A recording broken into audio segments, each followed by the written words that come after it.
जब से नाई हरवा से जब से नाई हरवा से अली ससुराल हो शिव चर्चा में भेज लागे सैया हमार हो शिव चर्चा में भेज लागे।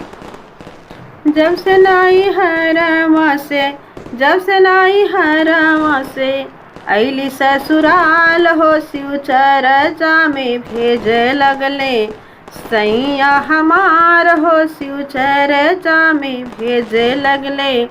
अपन नित्य पूजा करे भोले भंडारी के हमहु से पूजवा कराम त्रिपुरारी के। अपनत पूजा करे भोले भंडारी के हमहु से पूजवा कराम त्रिपुरारी के। एक नाग करा जने एक नाग करा जीने कहली तिखार हो शिव चर्चा में भेज लगले सैया हमार हो शिव चर्चा में भेज लगले सैया हमार हो शिव चर्चा में भेज लगले। जब से नाई हरवा से जब से नाई हरवा से अली ससुराल हो शिव चर्चा में भेज लगले सैया हमार हो शिव चर्चा में भेज लगले। पहिल पहिल जब अली शिव चर्चा पहिल जब अली शिव चर्चा धमवा में औते ताना माना भइल फरचा।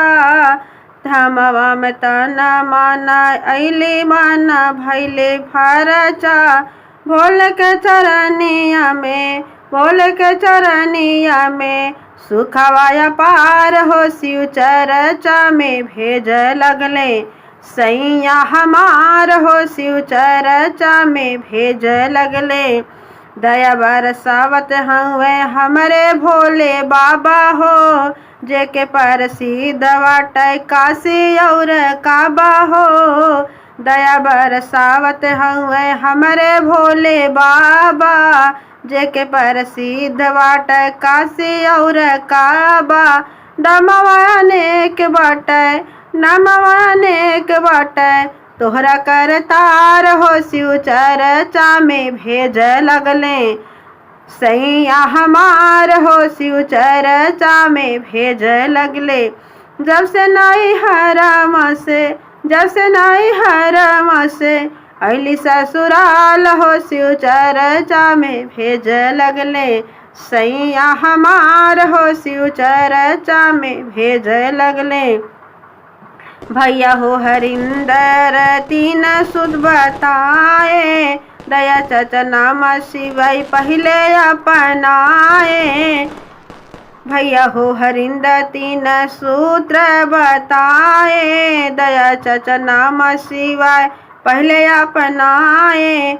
दीदी नीलम कहत